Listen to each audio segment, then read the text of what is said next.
What's going on, everybody? Welcome back to Talkin Sports with Jake. Hope we're all doing well. So, no firing squad today, but you see me. I'm here, so y'all stuck with me. So, let's get started. Let's go over the NBA standings. Boston still in first at 46-12, and second is the Cleveland Cavaliers at 38-19. Third is Milwaukee, 38-21. Fourth is the New York Knicks, 35-24. Took a loss to New Orleans last night. Really struggling without all these guys that are hurt. You know, OG Anunoby's probably still 2 or 3 weeks away. Randall, we're not really sure about. He's thinking about having surgery now. Though I do expect to have him back at some point this season. You know, Brunson didn't play last night. Hartenstein didn't play last night. They were already without Hartenstein for 2 weeks heading into the All-Star break, and they just got him back. So, you know, playing a possible playoff team, the Pelicans, the writing was kind of on the wall there. You know, Trey Murphy and Brandon Ingram both had nice games. They combined for 50 points. It's the Knicks took a loss. I think they've lost 7 of the last 10. You know, they only lost 2 games, I think. They went 14-2 in January. Obviously, they make a trade for OG Anunoby, but, you know, they've lost 7 of their last 10 games. You know, dealing with a lot of injuries. Which is a shame, because I was thinking when this team's fully healthy, I was thinking, you know, this team is rolling. I think they're going to have a chance to be the second best team in the Eastern Conference. They got a chance to go to at least the conference finals, if not the final. I think they had a legit shot to beat Boston in the conference finals. Now you see them slipping to the 4th spot. They're only 2 games out of, you know, dropping into the play-in. It's a shame, but hopefully this can help you sooner rather than later. So at the very least, even if they're only the 4 or the 5 seed, hopefully they can hang on to at least that. If fully healthy, maybe they can still make a run to the conference finals, hopefully. But we'll see what happens. Miami has moved up. They've been playing well. They've won 5 in a row. They are now tied for 5th in the Eastern Conference with Philly. So they've now tied Philly. Philly, of course, is struggling without Joel Embiid, but both teams are 33-25. Miami is a team that kind of scares me, honestly. Like right now, Knicks would play them in the first round. Thankfully, they have home court, but they had that last year. Because they're a team. They're very streaky. They're very inconsistent. You know, they can be a little injury prone at times. When they're clicking, they are really hard to beat because you have so many guys that are really good, experienced, can play both sides of the court. You know, play both sides of the ball on offense and defense. You got one of the all-time great coaches in Alex Spoelstra, who's got 3 championships, been to like 7 or 8 finals. That's a team they're really hard to beat in the playoffs if they're clicking.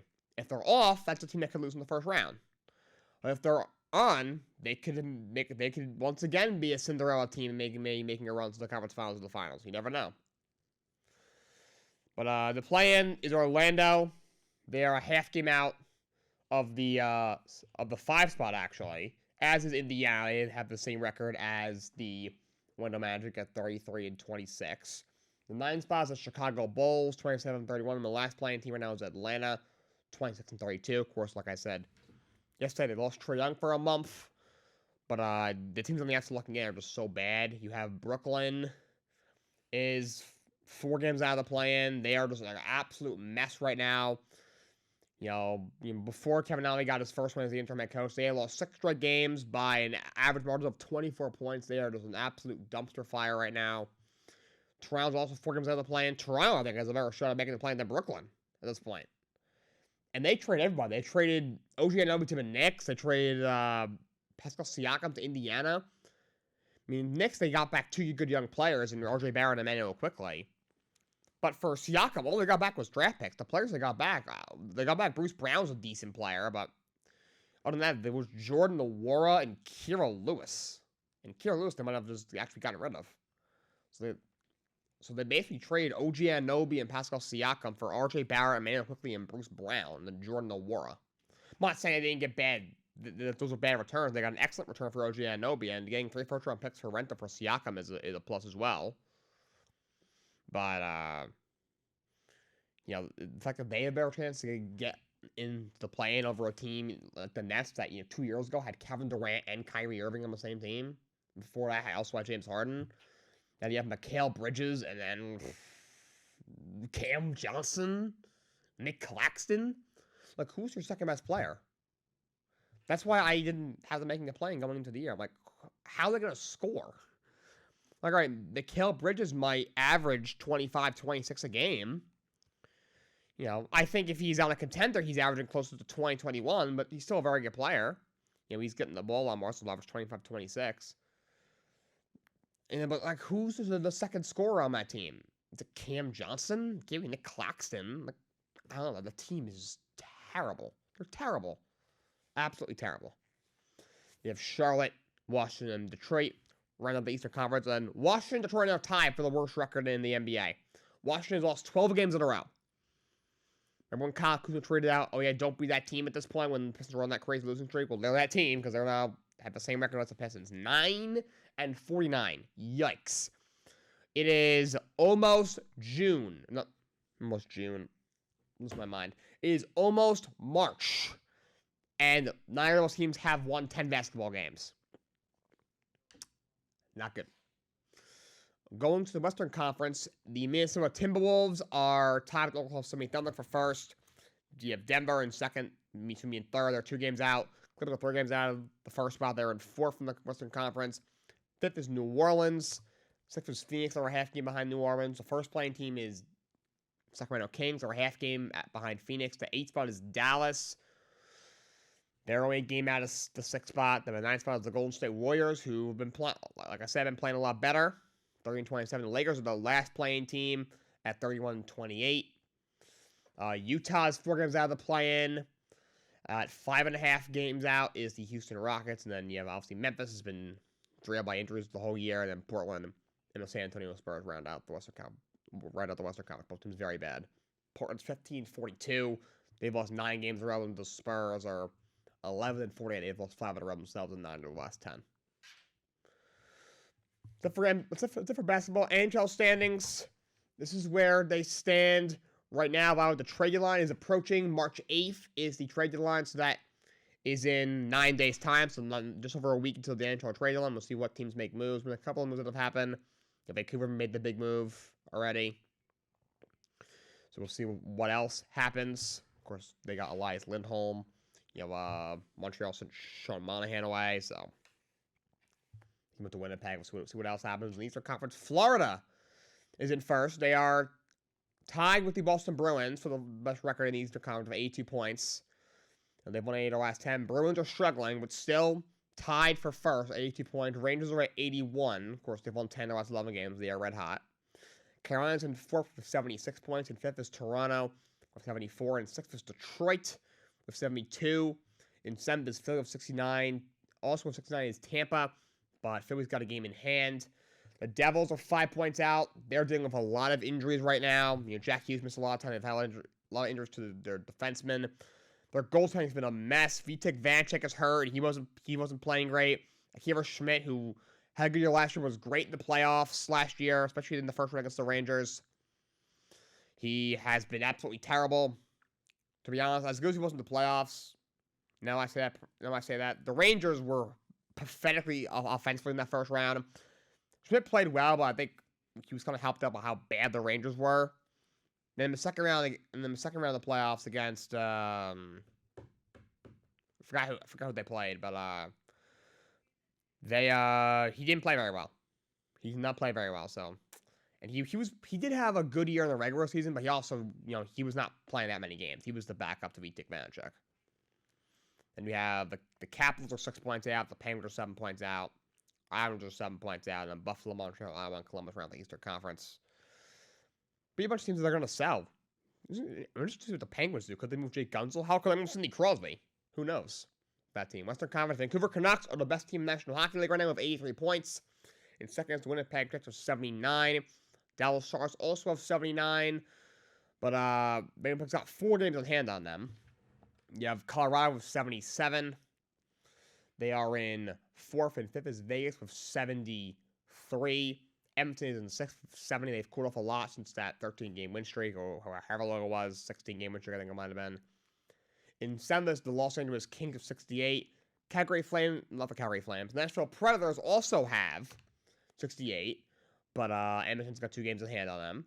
You have Nashville also has 68, but the Kings have 2 games in hand on them, and the Oilers have 4 games in hand on them. The Blues Excuse me, the Flames are 5 points out. I read that wrong. The Blues are 6 points out. Seattle's a while out. They're like 7 points out. And those are the Coyotes, who have lost 13 games in a row. As the Coyotes, they're back, like I said the other day. And Anaheim, San Jose, and the Blackhawks round out the Western Conference. All right, so we got some small things for MLB free agency. No, Blake Snell and Joe Montgomery did not get signed. That's why I said small. Still waiting for them to be signed. I'm not sure what the holdup is, but they're still available. The Dodgers trade Manuel Margot to the Minnesota Twins. They're going to pay a $6 million salary. They got back some random prospect. Margot played 99 games last year for Tampa. The Dodgers got him in the Tyler Glasnow trade last year. Didn't have a great year at the plate. He hit just 264, which is okay. He had only a 310 on base and 376 slugging, 4 home runs, 38 RBIs, but 686 OPS. But he's been around a while. He was in San Diego. He was in Tampa for a while. And he's a good outfielder defensively. Can play out the outfield spots. So he's really just he'll probably be like the Twins' fourth outfielder. Maybe will come in for defense. They got you think out there. Byron Buxton, the center fielder, is always hurt. The right fielder, Max Kepler, isn't very good defensively. So it's kind of helps them in that way. And then they re-signed Kike Hernandez to a one-year deal with $4 million. Didn't have a great year last year between Boston and the Dodgers. Only hit 237, but 287 on base, 357 slugging, 11 home runs, 61 RBIs with 646 OPS. It was much better with the Dodgers. He hit like 260 with like a 730 OPS with the Dodgers. So still not great, but was better. He's obviously a guy he's been around a while. He was in the Dodgers, been in the Dodgers, now in his second stint for a very long time. He's a veteran. He's been a lot of playoff experience. He can play all over the field. Even if he's not the same player anymore, but his bat isn't all there. But I still is an okay hitter who can play all over the field, and is a good defender. The St. Louis Cardinals signed Brandon Crawford to a one-year deal. Brandon Crawford. So Crawford's been around a while. He was with the San Francisco Giants his whole career for the last 12 years. Doesn't have much left, though. Played only 93 games last year because of injury. Hit just 194 last year for 273 on base and 314 slugging. 7 home runs, 30 RBIs, and just a 587 OPS. Tommy Edmonds, who is their everyday shortstop, he's hurt. He had surgery in the offseason on his wrist. He might not make opening day. Might start the year on the IL. So they have another young guy there who they're going to play in place of Edmund until he gets back. But Crawford is going to be there for depth. So if Edmund is on the IL, Crawford will almost definitely make the roster. If Edmund does make the opening day roster, I'm not sure what they'll do. If I had to guess, he'll probably still be on the roster. Just, he probably won't play as much. Doesn't have much left, but he's been around a long time. He's got 3 World Series rings? I believe he has. Yeah, he's got 3. I'm trying to think how long he was there. I think his rookie year might have been 2012. Like, he's got at least 1, I believe 2, if not 3 World Series championships. He's got a couple of World Series championships, a lot of playoff experience. He can still play shortstop. Bat isn't there anymore, but if nothing else, can be a veteran leader in the clubhouse. And, can, maybe help, develop some of those young guys they have, like Munoz and Tommy Edman. So St. Louis brings him in. Only be free to do stuff that really happened. My only preview, but I'm going to go home after tomorrow. So the only preview we're shooting for, we're looking, probably another 2 weeks. So that's what I'm shooting for. I like to do it. I'm hoping, honestly, Snell and Montgomery sign next couple of weeks, because after those guys sign, there isn't a whole lot guys available. I mean, JD Martinez will still be available. So I like a couple of these guys to sign within the next 2 weeks, because I don't want to do the preview and rank a team, and then they sign Blake Snell, and all of a sudden that boosts the rotation, and I think they're a lot better. I don't want to do that. But I don't want to cut this super close. I want to be a week from the season and be like, oh, I don't know what I'm doing in the preview. So I'm probably gonna do it once I get back to campus in 2 weeks. I do plan to do some stuff over spring break when I'm home, but I want to have the studio for the only preview, because that's going to be a very important episode. But NFL free agency. So the deadline for teams to tag a player is March 5th. So that is, I believe, a week from today. MLB free agency officially opens March 13th, so that's in about 2 weeks. I believe that's 2 weeks from tomorrow. Or no, I think it might be 2 weeks from today. February messes me up because of leap years and the weird days in February. But the Jets cut Lakin Thompson, their veteran starting guard. They saved $8.1 million against the cap. To me, that doesn't really matter to me. They gave him 4 years, $40 million. 3 years ago, he was going to last year of a 4-year, $4 million deal. He didn't really live up to it. He was very good in San Francisco. He came over. Yeah, obviously, he knew Saleh because Saleh was the defensive coordinator for the 49ers. At the time, the Jets' offensive coordinator was Mike LaFleur, who was, an assistant on that staff, so he knew the blocking scheme. He knew the offense, so he was a good fit. Hasn't been great, honestly. Like, last year, he was okay last year. It was kind of eh. He's like an average starting guard. He was due at least $10 million this year. The Jets, they obviously got to bring in a couple of offensive line. They got to revamp their offensive line. They're looking for another weapon on the outside for Aaron Rodgers, who they're hoping to have healthy. They would like to re-sign Bryce Huff, their edge rusher, who had a career 10 sacks and was even a starter this year. And you might have a couple of extensions to hand out, maybe to DJ Reed. I think there's a couple of guys that might want to re-sign, so they'd you're gonna have to pay Garrett Wilson next year. You pay Sauce next year, well, possibly. So they're paying Aaron Rodgers a whole lot already. So I don't mind that. He wasn't great, Yes, it's now another. Yes, you're cutting a starting offensive lineman and already really bad offensive line, and it's your main concern. But yes, now all you have penciled in. Joe Tippmann's probably your center. Your Vera Tucker will be either one of the guard spots or right tackle. Then left tackle obviously is something you have to fill in. They have to fill in at least one guard spot and possibly the air tackle spot if you put Vera Tucker at guard. But I think it's doable. They now have a little more cap space. They could probably sign 2 solid offensive linemen for agency. Maybe go and get a decent receiver. And they can probably, and then with that 10th pick, I think they can get a very good offensive lineman or a very good receiver. It's doable. We're gonna talk some cap space stuff in a little bit. That's how we're capping off the show today. But before we get to that, Falcons coach John Smith, they saved $6.5 million in cap space. Look, John actually had a pretty good year last year.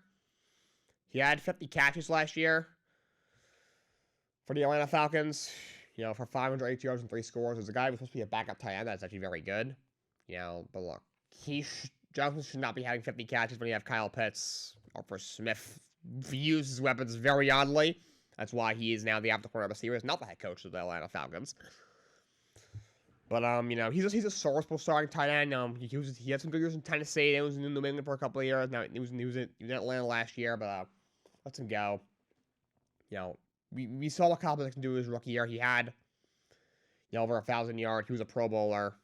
I wish he was a little more in the red zone. But again, for Smith right now, I'm hoping now if Raheem Morris is the head coach and he brings in Zach Robinson, who's more of a big play threat, I'm hoping he uses Pitts a little bit more like he should be. I do think he's a little overrated, Kyle Pitts, and him being the 4th pick was a little ridiculous.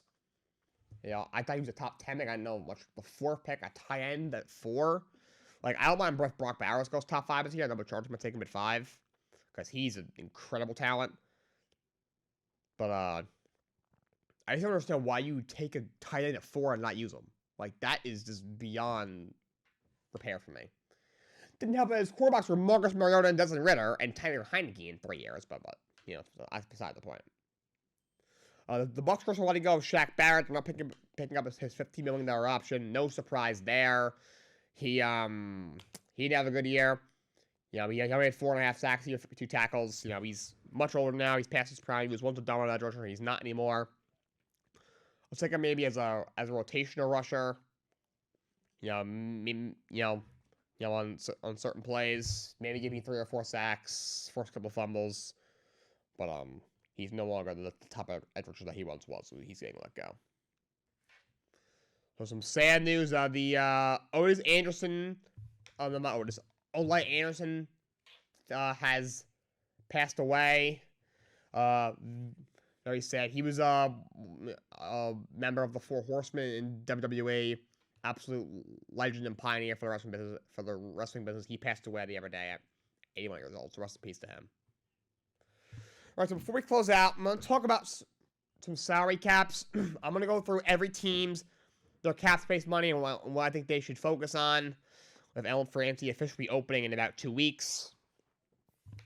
I'm just gonna go from the team with the most cap space to the least cap space, and go just through that way. So it won't be an alphabetical order or like the division order, standings order. It's just the order of how much cap space they have.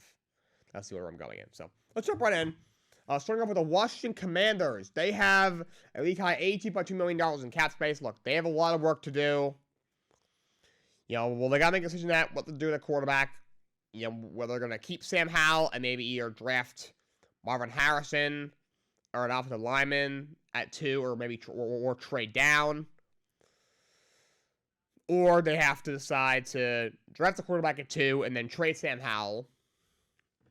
Well, I'm hearing I think they're going to take a quarterback. I think Howell showed enough in the first half of the year. Now he's struggling in the second half of the year, where he deserves to be somewhere. But to be a starter, I think he did. But I've said many times on the show, I think Drake May is who they're drafting, and I think May has a safe floor, I believe, which I think he's the top quarterback in this class. Well, one of the reasons. I think Howell at his ceiling is better than May at his floor, but May at his ceiling is a better quarterback than Howell at Howell's ceiling. And obviously, you're taking a quarterback at 2, you're banking on their ceiling. So, that's the whole reason why they are going to draft Drake May, I believe. So they need a lot. They need to completely revamp the offensive line. That offensive line was pathetically bad last year. That defense needs a lot of work. Outside of 2 guys in the middle, Jonathan Allen, De'Aaron Payne, there's not really a piece that I like. Carbon Curl's a free agent. Kendall Fuller's a free agent. So they have a lot of work to do, the Washington Commanders. And they're in a tough division. Dallas, who's obviously done the playoffs every year, but they'll win 10, 11 games plus every year. Philly, I'm sure, will be good next year. They'll at least probably be a playoff contender. But Giants aren't that great. They have a lot of work to do themselves, but the Giants are probably a better team than they are. So at best, they're probably looking at third. They're their best team in the division, and that's if they get the right quarterback, and they completely revamp that line, completely revamp that defense. So, if I'm Washington, I spend a lot of that money because although you don't know what's going to happen with Philly, if Hurts is not really the guy and they're stuck with him, could that go wrong?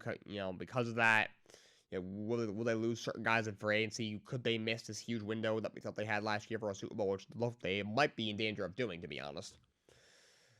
But I spend a lot of that money that could put you in a position to maybe not this year, especially if you're going to have a rookie quarterback, a rookie head coach, and a young offensive corner. Zach Robinson's never been an actual offensive corner. He was the quarterback's coach for the Rams. So a rookie play caller as well. But maybe in a year or two, all of a sudden could be in the mix to now possibly win that division. I think they have a good football mind, and Peters now is their GM. Don't know why Dan Quinn's the head coach there. Don't agree with that. But Zach Robinson's Atlanta. My apologies. They're off the corner as Cliff Kingsbury. Don't love that either. So the coaching staff isn't great. But spend a lot of money to put them in the best position that you can. Worst case, if it doesn't work out, axe them in 2 years and get somebody who actually knows what they're doing in there.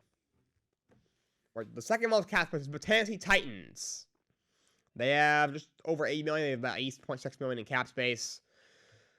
Again, this is a team that is going into a full-on rebuild. Obviously, they have a new young coach, new first-time young head coach in Brian Callahan. Obviously, he's building his staff. I believe he brought in Denard Wilson, whatever his name is. I think the DB coach from the Rams, that's his defensive coordinator. He brought in his dad, the legendary offensive line coach Bill Callahan, to coach the offensive line. Looking at their team, you have a young quarterback in Will Levis, who I didn't like coming out, but flashed a little bit in his rookie year. So obviously he's gonna get a shot. You obviously you're losing one of the best players in your team's history in running back Derrick Henry in free agency. You know, the only weapon you already have is DeAndre Hopkins. That offensive line needs to be better. It was absolutely horrible. The defense is pretty good, which is what I like the Brian Callahan hire. So, you know, and they have a 7th pick from the draft. I think they're going only for Shanu. You know, Joel, I'm not sure if Joel will be available. Looking in the board, he actually might be, because you think of where he could go. Bears are taking Caleb Williams. They're taking the quarterback. I think it's pretty set. At 2, you know, Washington, I think, is going quarterback. New England, I believe, is going quarterback. You know, I don't hate New England trading down and like getting Justin Fields or Sam Howell, but I don't think that's what they're going to do. If Marvin Harrison falls to Arizona's lap, you take him. I think the Chargers are taking Brock Bowers. Then the Giants, they could take all, but I think they're going Neighbors. I think they should take Joel, but I think they're going to take Neighbors. So all my phones are in my lap. But I think they really like Fashanu. Interesting. If Joel falls past 7, you know, I'm not even sure. If he go to Atlanta might want a quarterback. It depends if they make a trade, if the quarterback will even be there for them. Then you look, you know, 9 is the Bears. Could he go there? That's possible. And he gets to 10, the Jets better take him. If Joel's there at 10, just pass on there. I will break down in tears. The back of the Titans, their defense is actually pretty solid. They have some nice pieces on that defense, but that offense needs to basically they're starting from scratch, basically. The only pieces they have is Pierce Skoronsky, who he took in the first round this past year, offensive lineman. The quarterback, Levis, who I'm not sold on, but he flashed enough to where I was like, all right, they may have something. That's it. I mean, DeAndre Hopkins had 1,000 yards last year. He's the only weapon they have, but in last year of his deal, he's older. You know, he is on the decline a bit. You know, that's a guy. At this point, I might as well just trade him at that point. Just start over and see if he can get some picks. I don't know what you get for him. If someone gives you a 2nd round pick for him, I'd do it. But if you're only going to get a 4th rounder for him, at that point, I guess you keep him. Maybe closer to the trading lines, someone gets desperate. Maybe they'll throw you a 2nd or a 3rd round pick for him. No, that's the guy coming trade deadline. It will make a lot of sense because free agent to be, you know, still a good receiver that can help a contender. He's on a team that is not going to be good next year, and they're going to be in last place next year. Titans. The Texans are a really good young team, only going to get better. The Colts are a good young team. They get their quarterback back next year. They're only going to get better. Jacksonville, not sure what they are, but I think they'll be better. They should be better. I think they'll be better than the Titans. That's for damn sure. So Tennessee Titans, they're going to be in last place probably for a couple of years now. So start from scratch. I definitely spend on the off the line. Help out Will Levis a lot. If they can maybe sign a couple of good linemen, maybe get another weapon or 2. If they have the money to do, because they don't need to spend that much on the defense. And then draft your Joe Walter or Fashanu at 7. That could be a good offseason for them. So I'd shoot for. The Chicago Bears have $78.7 million in cap space. They got to help out whoever the quarterback is. That's the big money-making decision. That's a big decision for them. You know, what do you do with the quarterback? Do you keep Justin Fields? Do you trade him? If so, if you're trading him and you're keeping the first pick, what quarterback do you take? It's going to be Caleb. Why, I don't know, but that's who it's going to be. If you trade him, if you keep him, do you keep the first pick and then take Marvin Harrison? Do you trade down? Which I would do, personally. If it was me, I would keep him and trade down. They can get a lot. This is the thing. Bryce Young got you 2 first-rounders, 2 second-rounders, and an all-pro receiver in DJ Moore. You know, if a team is trading up for Caleb, I don't know if they'll get that, but they can get 2 firsts and a 2, I think at the least. You know, they could probably get that from Marvin Harrison. If the team's trading for Marvin Harrison, I think they would give up 2 firsts and a 2 from Marvin Harrison. I think that they can get that. So now let's say the Giants give you 6, their second and their first next year. Now you have 6-9 this year. You'll probably have a higher pick next year. You could have 2 top 10 picks next year as well. You still have 78 million cap space this year. You know, you got some young pieces already on your team. All of a sudden, you got a lot of assets to rebuild this team. Look, do I think they have the coach? In no way, shape, or form, no. I don't think they have the GM either. Ryan Post has done one good thing. That trade for Bryce Young was highway robbery. Also, he took Javen Carter, and he was scared by, the off-the-field stuff. And then, he traded out of the pick to take Darnell Wright, who, although he struggled his rookie year, I do have some hopes for him, but dude, have some balls like Javen Carter. Come on. And literally nothing else he's done has been even kind of good, if you ask me. On the Bears, they got him, helped it off the line. Lord, that line has been horrible for way too many years. Kind of like same thing with the Jets. I feel like the Jets have had a horrible offensive line for like 8 years. The Giants have had a bad offensive line for like freaking 2 decades, it seems like at this point.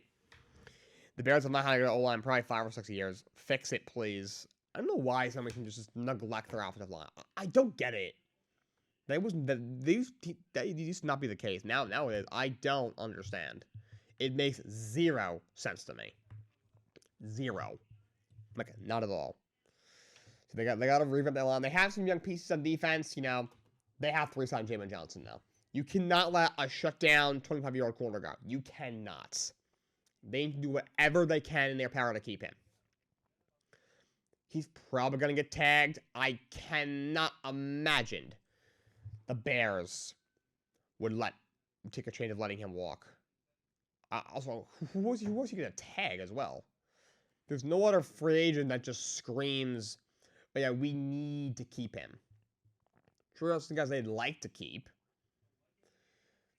They cut a couple guys. They cut Cody Whitehair when you're starting off the lineman who's a Pro Bowler at one point. You cut your safety A. Jackson, who's been there for a while to save cap space. They have a lot of money to play with. Tag him. I'd add, you gotta revamp that line. I'm gonna need another receiver. DJ Moore is great. I like Cole Kmet. They need a couple of more weapons for whoever the quarterback is. They gotta revamp that line. They gotta re-sign Jamin Johnson and probably another pass rusher as well. Montez Sweat is very good, but he needed a dance partner. So that's what I would do if I was the Bears. New England Patriots have $77.9 million. Honestly, if I was them, I'd probably trade for Justin Fields or Sam Howell and draft Marvin Harrison. You give one of these guys who I think could be a good quarterback, possibly. You have Ramondre Stevenson as your back. You have Marvin. You have Maserati Marv, as Gus Johnson calls him. You have Bourne coming back. He's not a bad 2 of, Parker, Juju. The rest of that receiving core is kind of, but Bourne isn't bad. The line is better with that defense. Then it might not be that bad next year. Will they make the playoffs? No, but they could win 7 or 8 games. They can be competitive next year. You're 2 years away from the playoffs, probably 3 or 4 years away from being a true contender. I think that'd be the way to go. Now if you draft a rookie, now you're at least 3 years away from probably making the playoffs. So I think it could accelerate the rebuild. If you draft Marvin, you bring in Fields or Howell, and they prove, they're actually not the guy. All right, then next year you start fresh, but maybe take a shot if you have a chance to speed up the rebuild. And if not, it's going to be the same. It's going to take the same amount of time as I would do. But big decision to make with that 3rd pick. Either way, I don't think they should trade down. That doesn't make any sense to me. If you're not taking a quarterback, you're taking Marvin Harrison Jr. You're not trading down. I don't know why you would. Someone's going to have to blow you away. If the Giants say to move down, we'll give you 6, their first next year, and a couple of other picks to only move down 3 spots, maybe I'll do it. But unless something like that happens, I don't think you're moving the 3rd pick for any means. But they got They have a bunch of free agents. They got to improve the offensive line. You know, Michael Wayne, the right tackle, who had a good year this year. It's a free agent. Trent Brown, who's their left tackle, he, you know, can be a little lazy at times, but when he's on, he is still a good left tackle. Interior is pretty good. The center, Andrews has been there forever. You know, I heard he could be a cap casualty, but he's been there so long. They drafted a guy last year who could succeed him. I think the guy is ready. I'd keep him. They gotta revamp that offensive line. Their defense should be very good next year. Getting Matt Judon back will help a lot. You know, you got some nice pieces up front. You know, Jerome Bentley had a good year. You know, Christian Barmore had a career year. Getting Christian Gonzalez back will be huge. You know, I doubt J.C. Jackson will be on the team. They're probably going to let him go. You know, he obviously isn't the same player anymore. You know, another guy they should resign is Kyle Duggar. He's a solid safety. You know, I'd probably re-sign him. So if I'm New England, I'd revamp the line. I'd re-sign Duggar. And then honestly, I'd honestly probably trade. I'd give up a second round pick for Justin Field or a pick for Sam Howell and draft Marvin Harrison at 3. But if you're taking Drake May or Jane Daniels or whoever the hell you're taking at 3, if you take Caleb at 3, oh boy. Caleb and Gerard Mayo. Whoa. That's interesting. It'd be even worse if it was Bill. That would be honestly hilarious. Bill and Caleb Williams. Wow. That's one of the duos of all time. But I don't honestly hate Caleb in the minute. At least Gerard Mayo, because Caleb needs he can't have like, you know, a laid back player friendly coach who's gonna let him walk all over him. He needs a guy who, you know, maybe a little older school guy with some balls. You know, Gerard Mayo, you know, is a more stricter guy. Obviously, he played for Bill Belichick for a while. He coached under Belichick for 4 years. I honestly hate that fit, honestly. But if they're gonna take a quarterback, they must improve that receiver room. They need a number one guy. T. Higgins, Ayuk, somebody. So they're going to need to get a top receiver as well. So that's what I do if I was them. The Indianapolis Colts, they are at 73 point, a little over 73 million, close to 74 million. Look, they got a lot of good things going for them. They have a good young coach, I believe, in Shane Steichen. I like the young quarterback in Richardson. He's very raw. You know, I don't know what they're getting from him. He's not very accurate, but he's got an absolute cannon, and he can make a lot of plays with his legs, but he's got to learn how to protect himself or he's going to keep getting hurt. I mean, you got a really good back of Jonathan Taylor, but that receiver room needs work. Michael Pittman is a free agent. I don't think he's the number one receiver anyway. I think he's a 2. So they need some weapons for Richardson, for sure. And they got a solid defense, I'd say. I believe Gus Bradley is still the coordinator. He's a good defensive coordinator. You know, maybe their pass D wasn't great this year. Maybe add a corner. Maybe another pass rusher. But if I were them, their main concern should be wide receiver. Maybe another piece on the offensive line. You gotta protect your young quarterback. And maybe a piece 2 on defense. A piece in the front 7 and a piece in the secondary. It's probably what I would do if I was Indianapolis. But they're, I think, in really good shape because they have a lot of money to play for a team that doesn't have that many needs. Like, they can make probably 4 or 5 impact moves in free agency and be in a position to win the division next year. Depending on what Houston does. Though Stroud is already a stud and is only going to get better, so. Like, I definitely think the Colts will be in the playoffs next year. Obviously, that all depends on the quarterback, Anthony Richardson. If he's healthy and he can, to me, if the Colts have a decent offseason and Anthony Richardson does like what Jalen Hurts did in his second year, his first 4 full years as a starter, that was in 2021, I think. I think the Colts are a playoff team. So they're in a good spot. Houston Texans have $70 million in cap space. They got a lot of good things going for them. They have probably the best young quarterback in the league in Stroud. They have one of the best young head coaches in the league in DeMeco Ryans.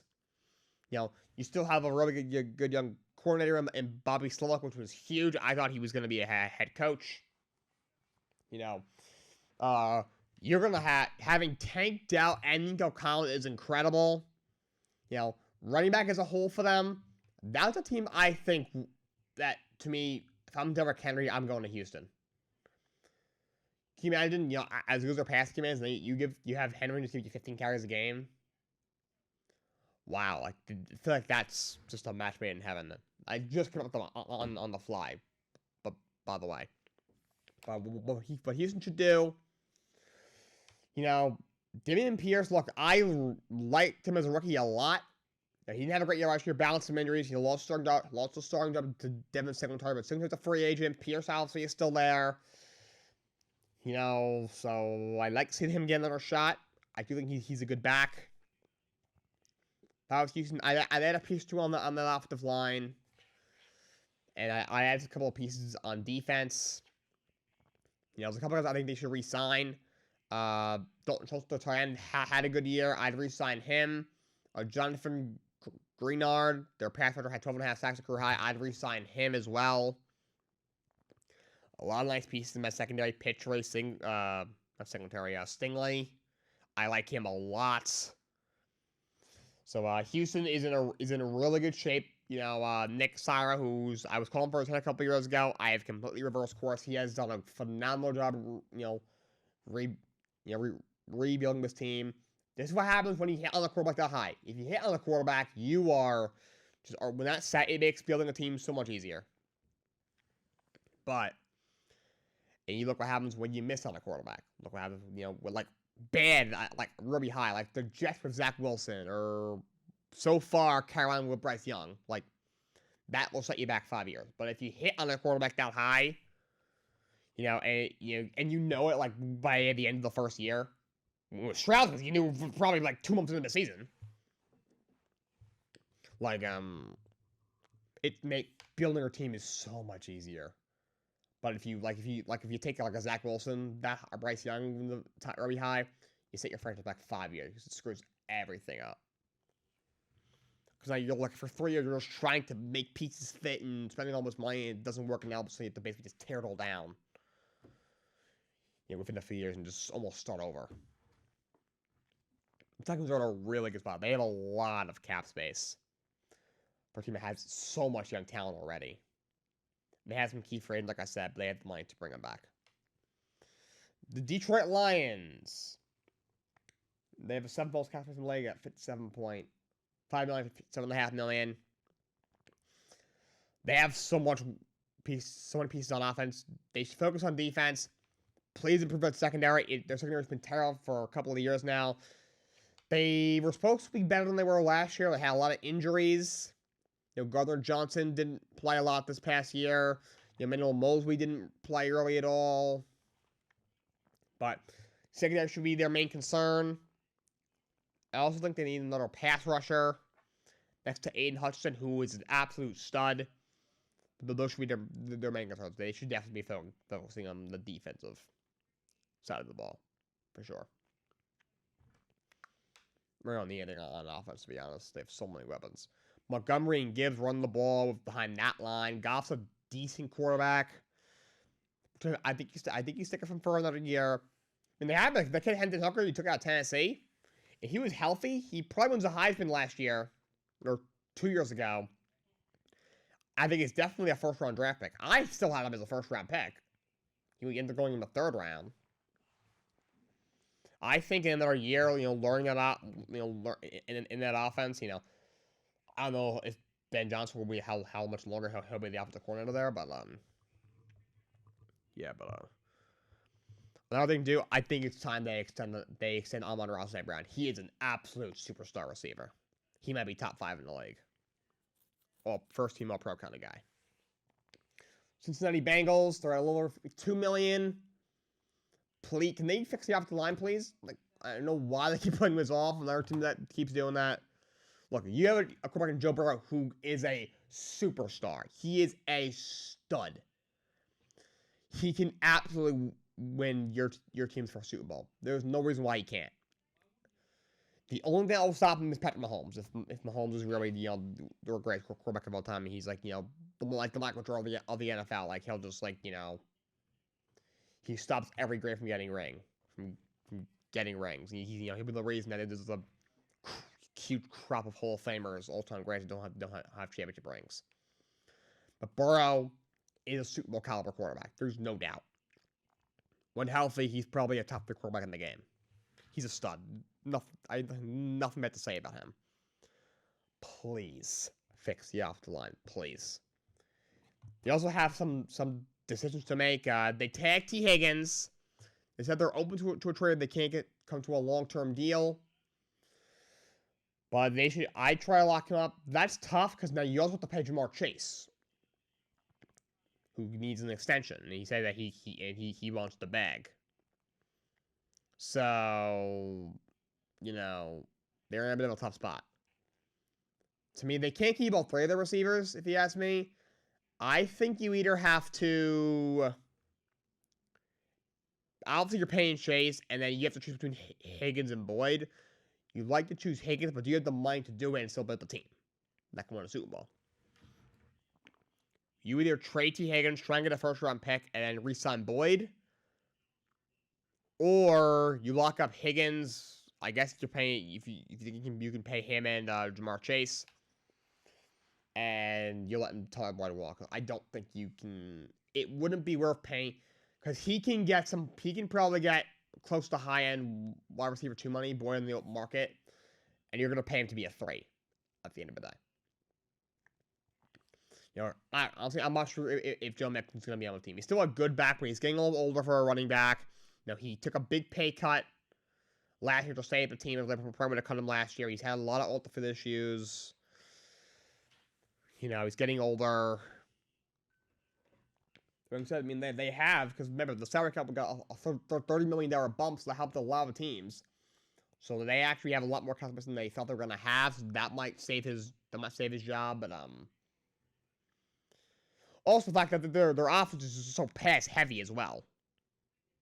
I know now Brian Callahan just left, but with Zach Taylor as the coach, still it's his offense. They really only need a solid 3-down back that can give you 15 carries a game. It's really kind of all they need because they throw the ball a lot. Now Joe Mixon was used a lot in the air because he has that ability in his bag, and also how pass heavy their offense is. So they got to look at that secondary. As soon as they lost Von Bell and Jesse Bates last year, we knew it was going to take a hit, and it did. Dax Hill and Nick Scott didn't really cut it. Chidobe Awuzie been a good corner for them for a while. As a free agent. So offensive line, figuring out how you're going to pay all the receivers, and the secondary should be their main concerns. The Arizona Cardinals, $51.8 million is what they have so far. Not sure if they'll cut anybody and get some more, but they need a lot. They're sticking with Kyler. I'm not a fan of Kyler at all. Do you think he deserves a shot now if you have a new coach in Gannon, who, no one's waiting more than 4 games with that roster next year. They had last year, rather. Let's see how it plays out. They gotta revamp the offensive line. They don't have a lot there. I could see them maybe cutting Humphreys, see what they do. Needing a receiver. Hollywood Brown's a free agent. I think Marvin Harrison's falling into their lap. I think quarterback's going to be the first 3 picks. They're probably Caleb and then Drake May and Jalen Daniels are 2 and 3. So if he's there, they're going to take him. But they also need a couple pieces of defense. Defensively, they were a little better than expected. I thought they were going to be an absolute train wreck. They weren't great, but they were at least, they were an NFL defense at least. A bottom 10 one, but I thought they'd be the 33rd best defense in the league. That's how bad I thought they were going to be. 33 out of 32. But they were, better than expected by sending a couple of pieces. So for them, I'm using a lot of that $51 million in cap space. And they also have the 4th pick. And they have, I think they have somebody else's pick. They have Houston's pick as well. Houston has Cleveland's pick, so they still have a pick from the Deshaun Watson trade. But Arizona from the trade when Houston moved up to get Will Anderson last year, they have Houston's pick this year. So that it's not the highest pick because Houston obviously won't the second round of the playoff, but they do have 2 first-round picks. I think it's like the 20. It's in the 20s, obviously, but they have 4, and they also have a pick 27 or something like that. And the last team, this NFL Cap Space thing is a series. I'm gonna continue it. Probably Friday, which will be virtual.